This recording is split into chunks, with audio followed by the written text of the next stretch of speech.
Boa noite, pessoal, tudo bem? Vamos começar esse conteúdo aqui com o período entre guerras. No entre guerras a gente tem, eu quero ressaltar principalmente aqui as características da crise de 29, que foi a quebra da Bolsa de Nova York.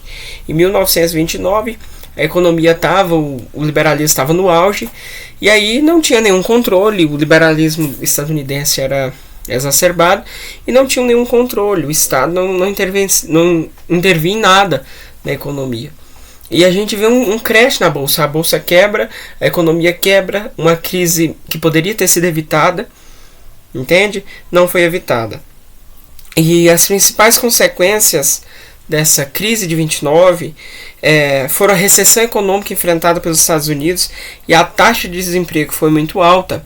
Então você vê que por causa dessa crise muita gente passou fome, muita gente ficou desempregada e o PIB dos Estados Unidos caiu quase pela metade, caiu 50%, literalmente pela metade.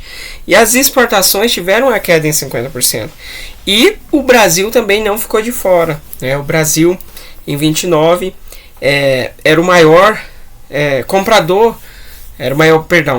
os Estados Unidos era o maior comprador de café brasileiro.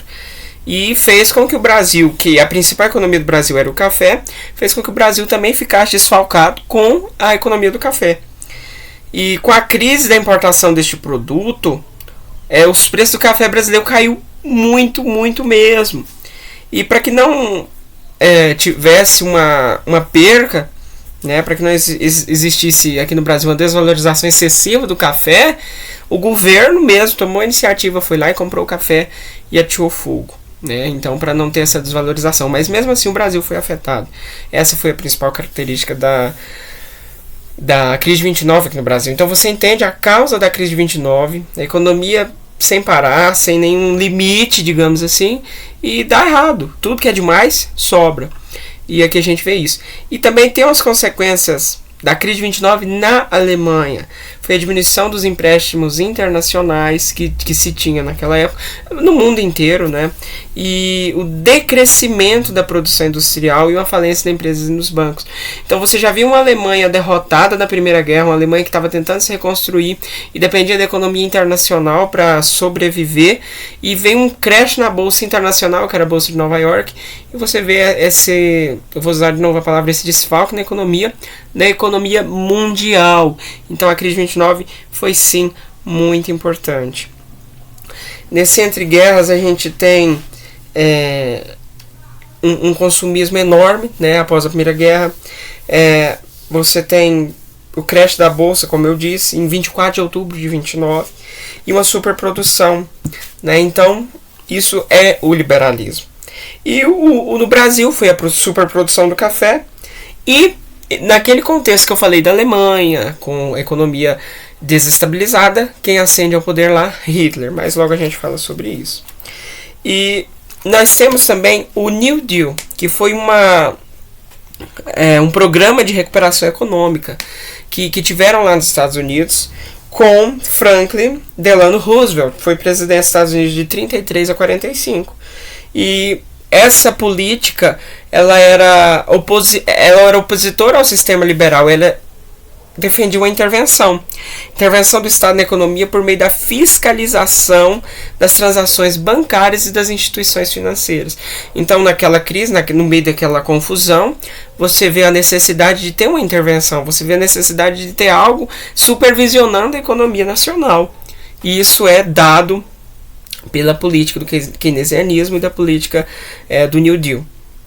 E a criação de sindicatos para facilitar as negociações entre trabalhadores e patrão. Então você vê ali um equilíbrio entre a demanda e a oferta e a garantia de pleno emprego. Então, por causa disso, os Estados Unidos se reestruturou.